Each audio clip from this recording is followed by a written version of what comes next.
I don't know. Because you said that for me I want to kill Moses. Me? Me, eh.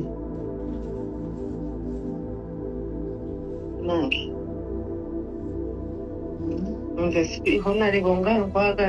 I tell everyone that I love you so much. Kati abantu engeri gyenzo oyagala kutta Moses nze sikumanyi.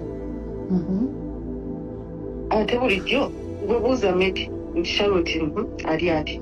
Omu bulijjo mbagamba nze speaker mwagala kino na kino. Even me, I have no problem with you, Mama. Yes.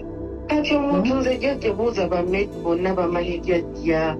Kati ayagala tukyawagane kuba bangamba nti tolina buzibu nange onjagala. Nange bulijjo mbagamba speaker mwagala. That's why I send you message sometimes.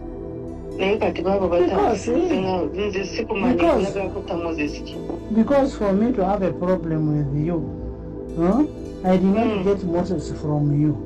The person we have a problem with is Dora. Dora is the one who is a Muyai. She can do anything to us.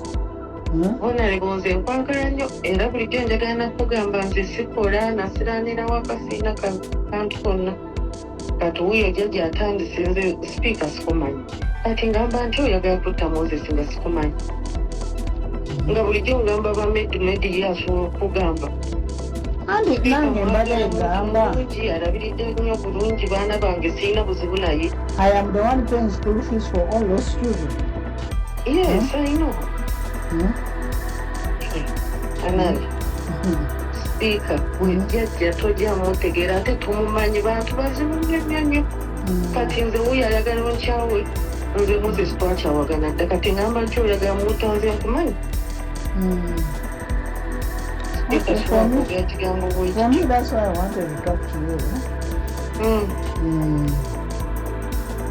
I have no problem, but I just wanted to tell you. Nero ukoze bulungi kungamba nze speaker mpagala bulijjo ngamba ba Medi nengamba iyi speaker muntu mulungi olaba nkubira essimu ne twogera kati Moses nze ebirala sibimanyi. Naye kati ategeera tetulina buzibu ayagala kati tukyawagana onkyawe. Ezo ze empisa z'oyo jjajja oba tomumanyi.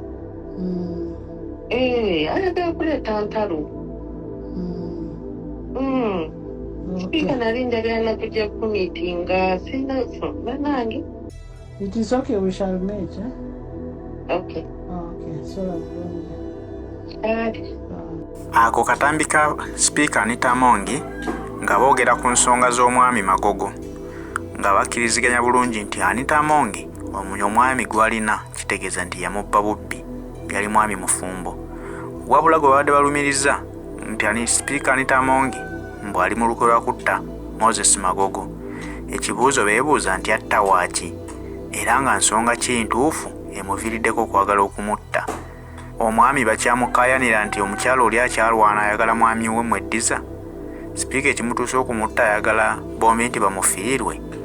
Yasobodde okumukubira essimu ne boogerezeganya era omukyala n'amugamba tamulinaako obuzibu yamulekera omwami.